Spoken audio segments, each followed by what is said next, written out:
Pardon the interruption, but I'm Mike Wilbon. Tony Prince Fielder got naked for a photo shoot. You ever done that? I'm Tony Kornheiser just once. I was getting a passport photo. It got very weird. Wow. I bet there must have been some shock and consternation from that photographer. Well, the worst part of it was when I actually handed in the passport when I went into a foreign country and I had a naked photo and they Did you bounce or detained? Well, it took me 3 days to actually get into England. A long time ago. Welcome to PTI, boys and girls. In today's episode, Carmelo Anthony is waiting, David Ortiz is ticked, and Prince Fielder is completely naked. But we begin today with a blowout in Belo Horizonte. Beat down. Brazil entered today's semifinal against Germany, not having lost a game at home since 1975. The team brought out the jersey of fallen teammate Neymar as it sang the national anthem before a crowd that was bathed in yellow, and then proceeded to give up 5 goals in the first 28 minutes. Wilbon, how do you make sense of that? I don't make sense of it. There's no analysis of this. There's no analysis. You know what happened? I was coming down here to this desk to do this show with you. Got on the elevator. It was 1-0. Got off the elevator. Stopped for a cup of water and a restroom break. It was 5-0. There's no analysis of this. Tony, Brazil has more World Cup championships than anybody. 5. They're playing at home. When you mentioned they haven't lost an international game in 39 years. They were the betting favorite everywhere in the world coming into this competition. And even without Neymar, they figure it's going to be a game. They've got all this emotion. You can't explain this away. Let's go to Neymar for a second, because as great as he may be, he ain't getting 6 goals in the first half. Okay? He's not going to do that. And you say that Brazil was a betting favorite. But we talked about this yesterday. Germany was the #1 seed. That's right. And a lot of people thought Germany was going to win. You cannot explain. This is a choke. There is no other word it's worse for than this. A choke. It's a meltdown. Everything is laying out there for Brazil. They get exactly what they want, and they are at home. And they go down like this. If this was any other sport, we'd be screaming let's go choke. to other sports. Not choke, just beat down. Super Bowl 24. 49ers over John Elway and the Broncos 55-10. This is where you get blitzed, where you come out and you don't have it. The other team just beats you, just pummels you. It's shocking to see Brazil on the other end of that. On this level in the World Cup, in the semifinal round, this is not qualifying. No. Nobody loses like this. No one scores 5. Nobody gives up 5. Nobody ever gives up, goes down 5-0 in the first half. So you don't think it's a choke? Well, then you know what? Then Germany may be the greatest team in the history of mankind. I think a choke when there's a moment when somebody who's supposed to produce doesn't do it. This isn't that. They came out in another team. This is Mike Tyson and Michael Spinks. 91 seconds, boom, you're out. They're out. Except that what? Nobody looked at Brazil and thought ever as Michael Spinks. No, it was or Leon one of the shocking results in sports ever. Didn't happen. We move now to a report in the New York Post that suggests that Carmelo Anthony is waiting to make his decision where to play based on the availability of LeBron James as a potential teammate. If Carmelo could play with James, he would. Wilbon, is this a smart strategy or a soft one? So, I realize that I am of a different generation now than the guys and particularly that I cover and talk to about basketball. And I don't like these things where you wait on somebody else who's a rival of yours or you're the same age. I don't like it. I was talking to Gary Payton, and Gary Payton's not as much older than these guys as I am, but Gary Payton was like, I didn't want to play with John Stockton. I wanted to beat him. And he even had John Stockton, I think, introduce him, stand for him at the Hall of Fame because he wanted to beat the guy he thought was the best. And now all they want to do is hook up. Look, it's a different age and a different day. I don't like it, but it's not my world. I see it as a business strategy. Is that all it is? Yeah, well, I think these people make a lot of money, and they're looking ahead, and they're saying, how can we succeed in business? How do we have to do it? But athletes always made more money than the rest of us. If you can play with LeBron James is the best. Yeah, if you can go play with LeBron James, here's what you know if you're Carmelo Anthony, that in the last 4 years, LeBron James went to the finals 4 times, which would be 4 more times than Carmelo Anthony. If he's looking to win and he can get with LeBron James, I think it's strategic more than soft, but I have to tell you, I am suffering Carmelo fatigue at the moment. Okay, well, let's go away from Carmelo for a second and go to Chris Bosh, who has an $88 million offer out there for 4 years. It's $22 million a year. And wants to play with LeBron. And he said, I want to stay in Miami. But let me ask you. But there's a difference. He's got 2 rings. Yeah. So if he decides to go with another team, if he decides to go with another team and be a fine complementary player to a championship team, I'm okay with that, and I don't think it's soft. The essence of sport is competition. And they don't seem to want to compete against the best. What happened to, going back to Gary Payton's model, nobody wanted to, when Charles Barkley and Patrick Ewing and Reggie Miller and Malone and Stockton and great players of a generation, when they lost to Michael Jordan, not one time ever did I hear one of those guys ever say, I just want to go play with him. And what? They wanted to beat him. And I understand that. And if they were players today, they would strategize. You like that? And they would say, I accept it. What do you think of it? I accept it because that's the way it works now with free agency. Yeah. You burn all the years that you have, and you're allowed to go wherever you want to go. David Ortiz is steamed at something that was reportedly said about him by a host on the MLB Network, and that something was that Ortiz has received a free pass on performance-enhancing drugs. In his typical bombastic manner, Ortiz went off, saying to WEEI.com, quote, in this country, nobody gets a free pass. He wants to make it sound like I got a free pass because nobody can point fingers at me directly. But the reason why I got that fake bleeping free pass that he's saying is because they pointed fingers at me with no proof. They can get that free pass, and they can shove it up their bleep. Unquote. His quote. Wilbon, has Ortiz gotten a free pass? I don't think so. I mean, free pass means, the context here, and context needs to be provided, means was there criticism, was there ridicule? I've read and heard enough criticism of David Ortiz over the last 10 years that I don't think he got a free pass. He may have gotten more criticism than some guys who had this out there about them. He may have gotten less criticism than others. But free pass means that David Ortiz was never ripped publicly, never criticized, never ridiculed, and I've heard it and read it, so I don't think so. I'll tell you who got the all-time free pass, and that's Andy Pettitte. Okay. And he's admitted. Okay. And he got a complete free pass, and nobody ever said a word about it. I think Ortiz gets something very close to a free pass, and I'll tell you why. Just the last few years or the whole time? The whole time. Because in Boston, he connects with the fans. He connects with the city. He connects with the team in ways that Roger Clemens and Barry Bonds, where they were, didn't really connect. They were not as embraced as Ortiz. I mean, some years back, there is thought that Ortiz failed a drug test before testing was ever instituted, before there were any penalties. Since then, he hasn't failed a drug test. Nelson points out how many times Nelson Cruz didn't fail one either, but he went out voluntarily and basically said, I had this problem. I think Ortiz, because of the strength of his personality and the way he is, gets as close to a free pass as anyone. If he's mad at anyone, be mad at John Lackey for bringing the whole thing up. But you know what, Tony? You talk about his embrace in Boston. Yeah. It doesn't matter what happens locally. If people dislike I think people like him. Okay, in Boston. They must like him everywhere. It must be everywhere. I think people like him everywhere. If you ask me, other than Derek Jeter, who do I think is the face of baseball for the last 5 to 10 years? Yeah. It's David Ortiz. Okay. Interesting story in the New York Times about a pair of researchers looking at photographic evidence to discover umpires making more errors in favor of all-star pitchers than pitchers who have never been all-stars. Turns out, an all-star gets an automatic 17% advantage based on his reputation, not performance, when it comes to balls and strikes called.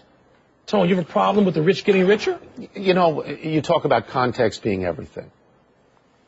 I don't like the fact that somebody on reputation alone is going to get benefits that other people don't get.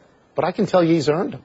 I can tell you if I'm an umpire, subconsciously probably, if I'm looking at Sabathia or Verlander or Wainwright and they put together a body of work for 8 to 10 years, and I know they're often around the plate, I think I'm inclined to give them a strike instead of a ball. And I think in all sports this has happened. In all sports. Tony, talk about context. Do we not think that the Hall of Fame bound left tackle perhaps holds more and gets benefit of the doubt from yes. And there's not, oh, wait a minute, I'm not going to throw that yellow flag because that probably wasn't holding. LeBron James gets a lot more calls than fouls called. Every sport, it's out there, and yes, the better you are, the more inclined you are to receive benefit of the doubt from whatever zebras are calling the action. Well, what people will say is, why don't we just get rid of umpires and have that big box that they have, the Quest Tech, that everybody can see. I watch a lot of Nats games, and I see pitches that are called balls that look like strikes to me. And maybe they're on the border, and maybe they're not. Maybe they're really, really close. I'm for keeping umpires, and I'm for saying, you know what? It's like hitters. If a hitter has a reputation as having a great sense of the strike zone, he's going to get calls. Yeah, he does. And when you say all-stars, it's like over a long period of time, people become all-stars. I agree with that. I don't know how I feel about Questek. You know, it's interesting. They have largely, not entirely, largely taken this out of tennis. And that is where now you say, wait a minute, we're going to sit here and prove and we're to going to challenge. But both you and I do not want challenges on balls and strikes. No. We can have them on the bases, I think I like not on balls and strikes. I think I want Questek or the equivalent, whatever that thing is that tells me where the strike zone is, umpires, bottom of the levers, letters, the top of the knee. And umpires should deny all of this. Because I think it's photographic evidence. They can deny all they want. I don't think there's intent. No, I agree with you. I'm not ascribing intent. Once again, there was a settlement in the NFL concussion lawsuit. Once again, both parties have agreed to a financial plan for injured players. Perhaps the most controversial aspect of this settlement, as pointed out by the website Sports on Earth, is that if you want to claim money for having died from the brain disease CTE, you better have already died. Nobody who dies as a result of CTE from now on will be compensated. Well, when is that fair or foul? Well, we're talking about the estate of that person, of course, being compensated. We're talking about wives and children being compensated. And Tony, I can't talk about this without this hitting fairly close to home. I am friends with the Dave Duerson family in Chicago. I know one of his sons, and it just seems to me to be unconscionable on some level. But if you make the case that the compensation goes to people in the stages before you get to death, then maybe that is well served. You ask yourself, when you look at something like this, which seems on the face of it totally unfair. It does. It does. Because we all believe that there is a connection between football and this disease. And we've all seen that. So you ask, well, why would the plaintiffs do this?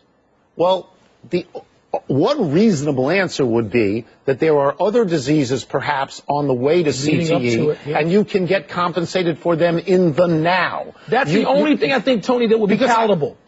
And if a judge looks at this and signs off on this, both sides have... That has to be the thinking, right? That there are people who need this money now. It's the only acceptable thinking, that you need the money now to fight this in a way that may prevent death. And so that would be palatable. Anything else, you just go, oh my God, really? Are they going to be that insensitive?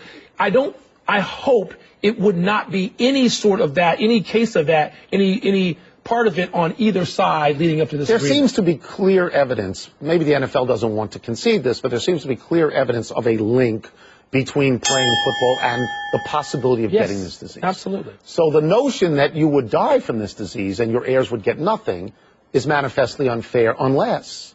You can do something about it before it results in death. Let us take a break, but coming up, better season so far, Adam Wainwright or Clayton Kershaw? Plus, D-Wade versus Kobe and Prince Fielder versus Gravity. That's something, isn't it? Isn't that? That is something. Yeah. That's something. I'm not sure what, but it's something. ESPN Radio. With the action on the court, the diamond, or the gridiron.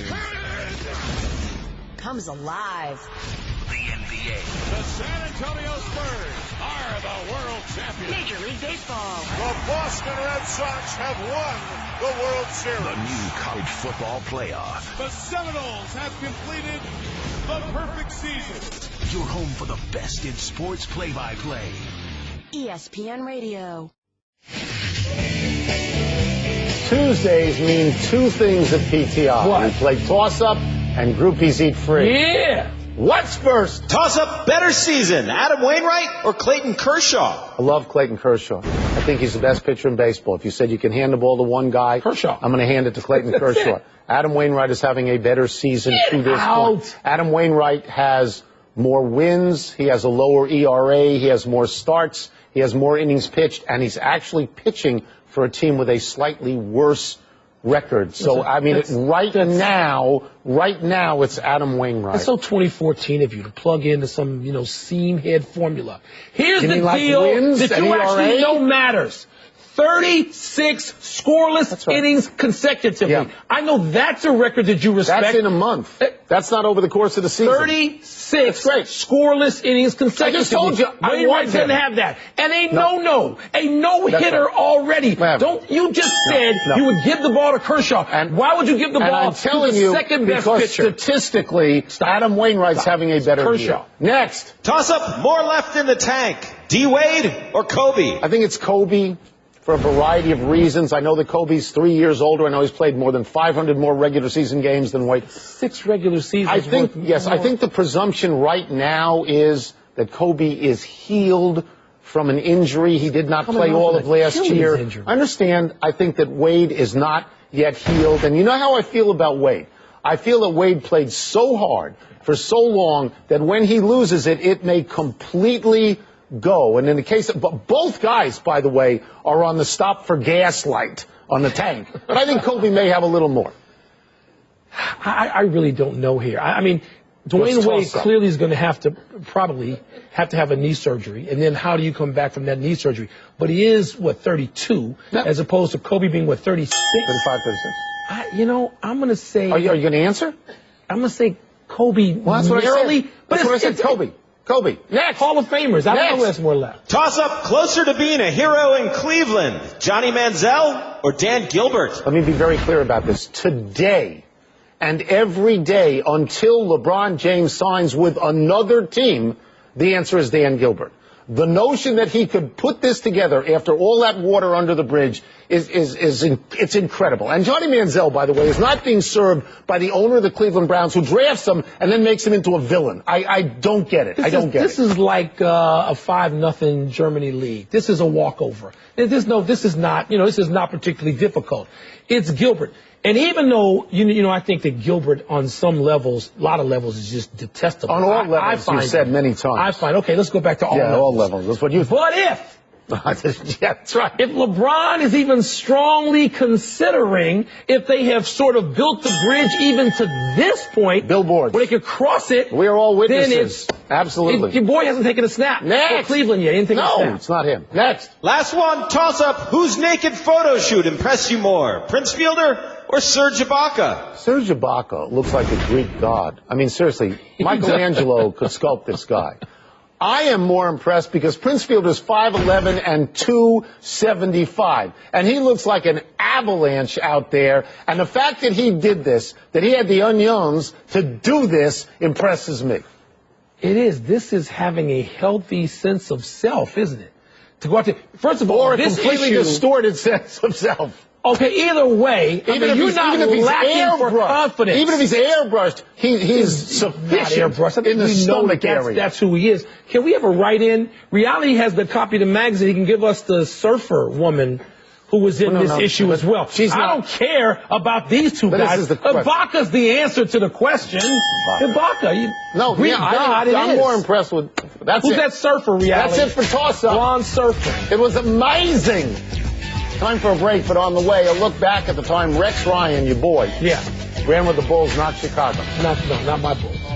Plus, RG3 gets a statue, and Paul Pierce enters the World Series of Poker.